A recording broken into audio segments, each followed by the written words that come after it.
Now, my good friend Leon Thompson, he and I even went to high school together. It's amazing. But Leon is a world famous scientist who knows anisotropy backwards and forwards. Leon Thompson, that's Thomsen. And he gave a talk here at Rice a few years ago, and he described early shear wave data as being, I think he called it crap, which I thought was kind of interesting, because a lot of that data was on my desk back at Conoco days, and I wouldn't call it that. And so I want to point out that here's a 1977 piece of data from Conoco, just about the time they formed this shear wave group shoot. And it's in Kingfisher, Oklahoma area. That's central Oklahoma, not too far from Oklahoma City. And this is what it looks like. Now, this is going to take a little explaining. Okay, so you got your well logs and all this kind of stuff, and so you know where you are geologically. This is the P wave section, no surprise, and it's got CDP numbers on the top, and you can see where you are. Notice the time gap here, 0.8 to 1, that's 0.2 of a second, and you're covering that much space. This is the shear wave data, and they've put these together where they're contiguous, okay? You've taken section A and section B, and you've just welded them together. But you'll also notice that that's a half a second as opposed to 0.2. So you've had to do a little, you've had to take this one and modify the scales to make them look the same, okay? And then you'll notice that, wow, they really do, there's several pieces of information to look at here. First off, wow, what a great connection. I mean, you have a continuum of geology as you go across this place where they're knitted. It's a hell of a deal. More on this later, and I'll describe what I mean. The Earth is a wavelength filter. That's like one of those conundrums you hear and you think, what does that mean? I'll explain that a little bit later on. But where these are knitted, these make such a continuum, it's pretty amazing. Only problem is if you try to go up or down with it, you end up with an offset. So if you pick a constant playback scale, P and S, these are, by the way, PP data and SS data, okay? P wave down, P wave back, and horizontally polarized shear wave down, horizontally polarized shear wave back, okay? What happens is Poisson's ratio changes with depth, and therefore the placeholder time. So if you match it up here, you're not going to be matched there or there, and it goes the other way back this way. See here, this side is longer, and over here this side is shallower.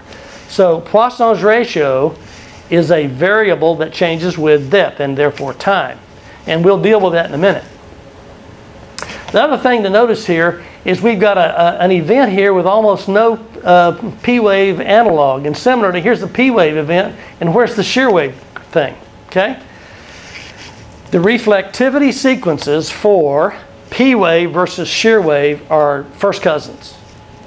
Because look at the equations. One has, the bulk modulus in it and one doesn't. So as the Earth presents itself with a matrix and a fluid, the responses are different.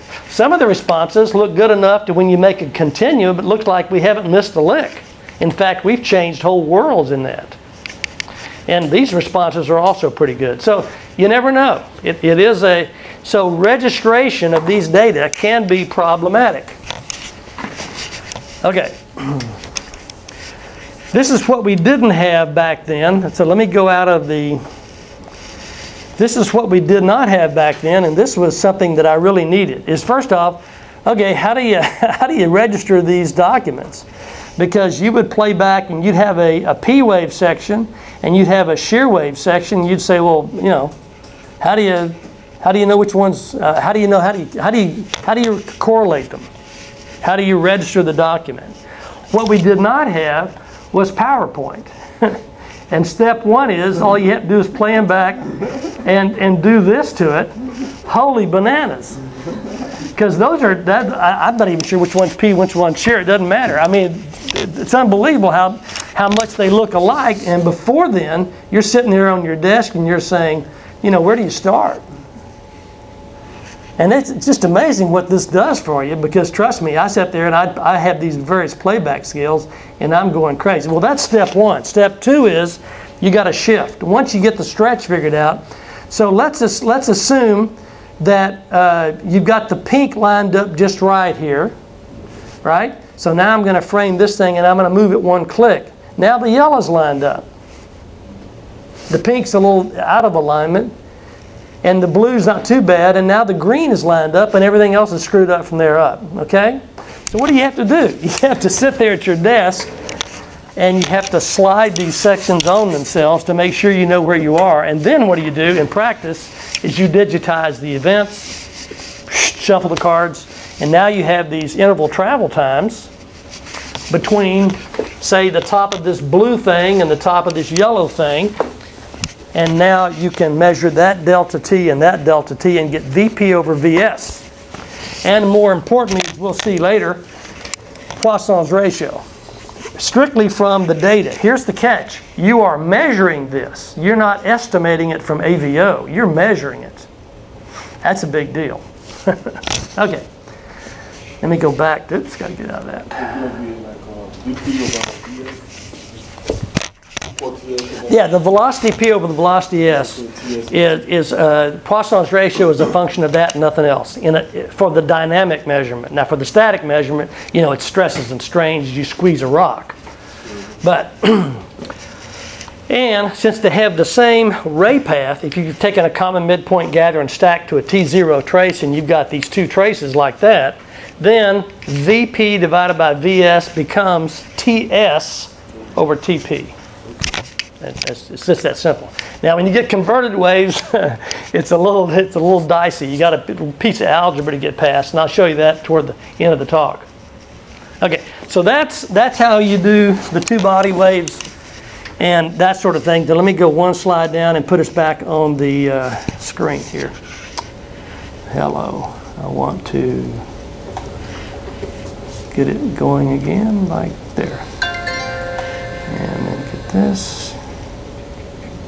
All right, and one more time. Okay. Okay, so I've said this once, let me say it again, the Earth is a wavelength filter. There was two groups of people that were worrying with these two body waves, and they had different agendas. One agenda was, wow, look at these shear waves. We can record them. They got these super low velocities. That's neat. Since they have low velocities, they're going to have small wavelengths, and we're going to have a better defining power of the subsurface. I was in the other camp. I was thinking, man, I've got to correlate these two and crank out elastic constants and differentiate lithology and pore fillers, and more on that in a minute. Well, what happens is that the second group that I was in is what won out. The Earth is a wavelength filter. By that I mean this. As the shear speed slows down compared to the P speed, so does the bandwidth change. So you end up with a wash. It's the same wavelength. The bad news is you don't get any help in better definition of a subsurface event, but you can correlate the two. As far as reflectivity sequences are first cousins, it's tricky, but you can do it. You say that one more time. As the velocity scales, so scales the dominant wavelength, the dominant frequency of your amplitude spectra. Just pick on a round number, best way to describe it. So that what ends up, the wavelengths are very identical, pretty much, when all the smoke clears.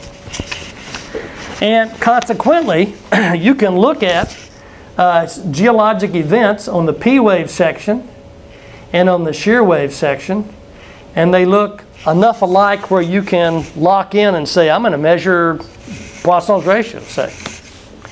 And with all due respects to Leon Thompson, he called these data crap. I'm saying, this is 1977 data, and I got, you know, come on, Leon, give me a break. This is one we're going to revisit in a minute. The Earth is a wavelength filter. This is a Morrow sandstone, shown in yellow here, that pinches out stratigraphically within a unit in the Anadarko Basin. There's the Morrow sand, as they call it. There's the P wave and the S wave section, and they look just damn near identical. It's just amazing. We're going to come back to this very last part of the talk, and we're actually going to make some measurements on that many years later. Kind of fun.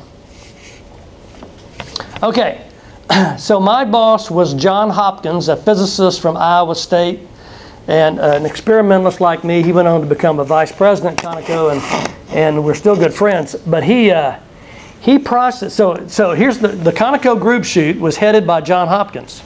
John Hopkins was the guy that that held court once a month as we took seismic data and took money from all these companies and used the money to use the Conoco vibrator and Conoco processing, and we put out all this stuff. And you can imagine the comments from Shell and ExxonMobil, all these entrenched groups, and you know, they would have really nasty comments about what Conoco was doing with it. And I was one of them. I was with Sun Oil, so I'm watching this. And John processed these data, and this is Brownfield, Texas. Now, I don't have to tell Avery where Brownfield is. That's one of those two gorgeous places, with the other one is La Mesa. That's a little ways out from Lubbock, that is troubled by, does anybody know this French word? Avery does, because she has to worry about it every day when it blows by. But lus, nice French word meaning, got a good definition? Rock flour.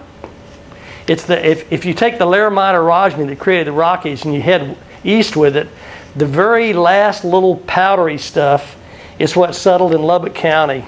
And when it blows out there on a dry period, like right now, it is unreal. You can't imagine a dirt storm until you've been in Lubbock. Well, worse yet is Brownfield and La Mesa. And between those two towns is a stretch of road that has homes literally buried to the rooftop with successive blowings as they would plow and make these cotton crops. Okay, one of these lines goes across this rather famous feature known as the Horseshoe Atoll in West Texas, and that's a pretty famous feature, and it's in the Midland Basin. And the Horseshoe Atoll looks like this on P-Wave data. Now mind you, this is a 96 channel system making this kind of data, and John didn't have to work too hard. And then he took the shear wave data and just literally processed it feverishly for months, and that's the best he can do.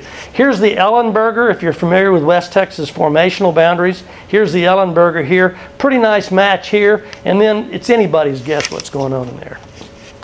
So what's happening? Okay, so here's the shear wave vibrator, and it's trying to make shear wave data. Now, we all know it make good P-wave data, so there's no problem. But what's with the shear waves?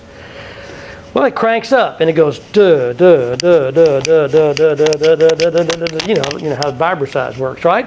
And what happens is the LUS can't support the shearing stress of the instrument, and it simply stirs the soil. There's no elastic transfer of energy. Okay? There's just nothing happening there. That's good. So you can process until you're red in the face, and you never can image that reef to do anything with it. Okay.